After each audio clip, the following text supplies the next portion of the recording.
people have made career changes throughout the pandemic. It's been called a great resignation, but there are some important things to consider before you make that jump. Joining us now with some advice is Peter Sashecki from Everything Financial. Good morning, Peter. Good to see you. Nice to see you, Carrie, and I'm not resigning, so good morning. Okay, you're staying right where you are. Me too. I am. You know, I think a lot of people are really just examining their work-life balance. There's so many reasons why people might be considering a career change or a job change right now. But a lot of people are, maybe leaving a pension and getting a salary increase. So the big question is that worth it? A lot of times it is worth it, but you definitely have to do a really full analysis of it to see the pros and cons, as you would with any major financial decision, that's for sure. One thing to consider with the pension, though, especially if you're under age 55, what if you have an option to do what's called take the commuted value of the pension? So you're able to take all that money and talk to your portfolio manager, the companies you deal with, and look at having them invest that money for you. And there are a lot of upsides to doing that. So taxes, pension, all of those things could be good reasons to make the change, but you got to crunch the numbers.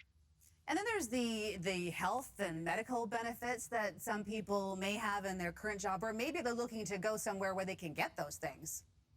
Absolutely. Looking at getting those things, and that could be a $200 to $300 bump as far as the cost of benefits or better benefits, like you said, or let's hope not, but what if it's worse benefits? Health and dental benefits are important for you and your family, but more important than that is look at disability. What if you don't have disability coverage at the new occupation and you have to go purchase your own disability? Now, granted, we've talked about this before in these segments, personal disability is a lot better and of a lot higher quality, but it's also more expensive. So that is a definite cost to consider when looking at making the job change. So what about converting over benefits from your previous employer to the job that you're going to? Can you do that? Great question. Like, what if you've had cancer, heart condition, some other medical ailment that prevents you from getting life insurance, or as we just mentioned, disability insurance? Those benefits are convertible. There's about a 60-day window usually to do it. You have to check with your administrator and see what the exact timeline is. But you can convert those to your own personal plan. So if you're uninsurable, but looking at making the job change, and that insurance is really important for you and your family, make sure you don't let that conversion window pass you by. And that's very important to know that, and then know what your cost is going to be, because there's no questions asked during that conversion time. And that's a very important benefit to not leave behind. You know, I know a registered financial planner can help with some of these decision-making processes, but a lot of people are making these decisions because they want a change, they want a different work-life balance, they want happiness. So how important is it to really balance those financial benefits you might get with a career or a job and with the happiness and balance that you might get elsewhere? I'm glad you brought that up, Carrie.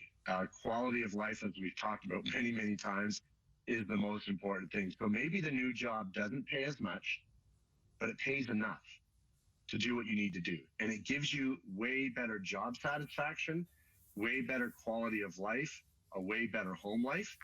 If you have enough, doesn't that make it all worthwhile? So I think that is one of the most important things. Because as they say, if you love what you do, you never work a day in your life. Maybe I'm permanently retired because I love what I do. I don't know.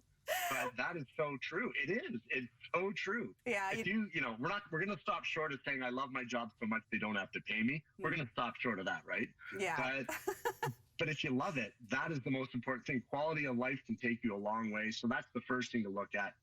Do you enjoy what you're doing? If not, see if you can find something else that you will love to do. All right. And you're there to help people navigate through that process. Peter Sashecki with Everything Financial, thank you so much for your insight this morning.